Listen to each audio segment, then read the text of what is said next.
he wrote a very nice 3 or 4 page article on it in the Forbes magazine, which I'm going to leave for you. We have close to 500-600 volunteers who help us when we were doing projects. It's a handy dandy handyman. My idea at the point was I was getting ready to retire from Nestle, the chocolate company. Yeah. And I wanted to give back to the Lord all He's given me. Right. I'm one of 7 kids. And my parents raised us in New Rochelle, New York. And I grew up in a good way, let's put it that way. And I wanted to give back.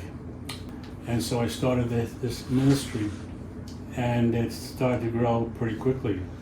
And we've gone to a point where, we have about 1,000 people on our email list. When someone like Chris or someone else, a volunteer, finds a family that could use some financial help, and they're not going to just take it and throw it away or go out and drink with it and all that business. They're going to use it for the best of their ability with the family they have. And so what I do is I issue a blast to my subscribers. If we ask them for some donations for a family, in your case it would be you guys. What I do, we do need a more reliable car. My father just gifted us a little, we call hoopty, which is what you just saw me pull up with. But we just noticed that it's leaking. So the spot where I'm parked at now, it has a huge wet spot. And the car burns oil, so my father tells me, my dad used the car for taxiing, so he knows all the hacks to this car. And he's like, make sure you're checking the oil, everything is good on it. He did a little tune-up on it before he passed it over to me. And now it's leaking, I don't know what it's leaking now. So now I have to bring that to the mechanic and see what's going on with that. So if you had some cash to fix it, would that be okay? Yes. Okay. Thank you very much. I mean, I'm a single mother with 2 kids already, and then taking Gianni on is also kind of. But if you can't keep a job because of the transportation, that's an important issue.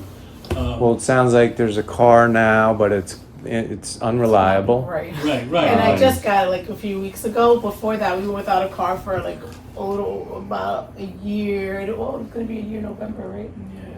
Yeah. So. And how are you getting around? Oh. Now this car you it's terrible. Yes, food is probably the biggest struggle, especially because we do get food stamps, but that's only supplemental. So once that runs out, it's 4 of us. It can be quite expensive, and things have gone. A ghost town. She reached out. I'm sorry, I'm emotional now, but when she reached out and she told me that I felt like God was speaking to me. He told me what to write. I don't want to write I don't want to complain about my everything, because I feel like Gianni's a blessing to us. I've always wanted to adopt and go and foster, but I just never got into it. And so when he came, it was kind of like a push towards it. It kind of just made me go to it. And then even though I knew it was going to be struggles, because I have 2 kids of my own, I know raising kids is not easy. I knew it was going to be a struggle, but I prayed about it, and God said, if you did it, I will provide. I'm going to provide, and that's what's been going on ever since. That's how we make it. That's how we make our groceries, how we pay our rent, our bills. Just when I think I'm not going to have it, a little overtime comes in, and I'm able to work extra, and I'm able to do something, when we have a little extra. Yeah. Or my parents will come out of nowhere. My mom will just give me, hey, I see that, you look like you need some groceries. She'll give me $100, and we'll go grocery shopping.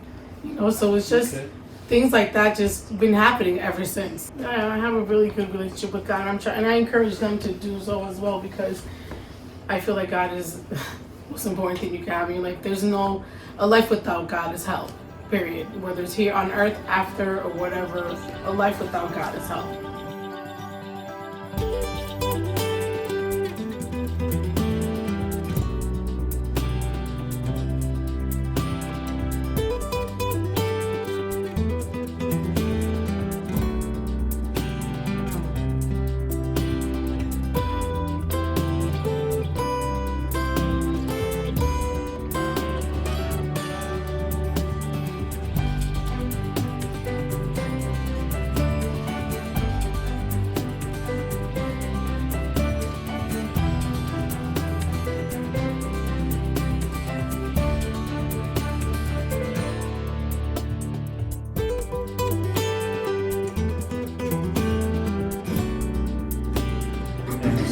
retired, I decided to start a new business.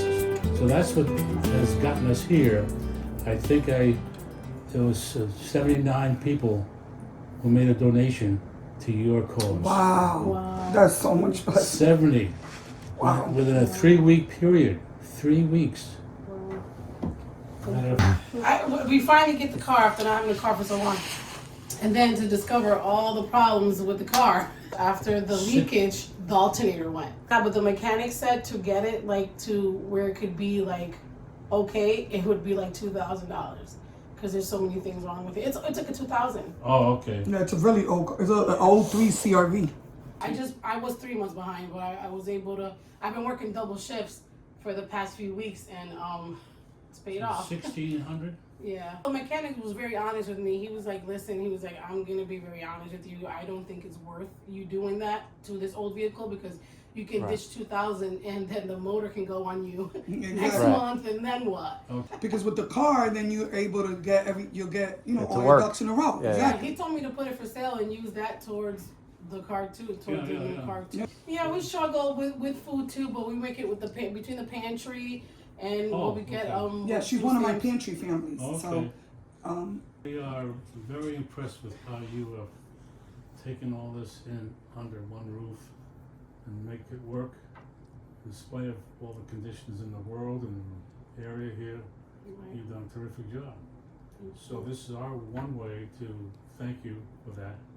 And if the kids would had the money, they would have given it to you, but they didn't. So I'm going to present this to you. Do you have any questions? I'm going to present this to you. You don't owe this to us. This is yours to keep, and I hope it works and helps you out. And I'll come over to you, and I'll give you this check. Wow. You can tell them.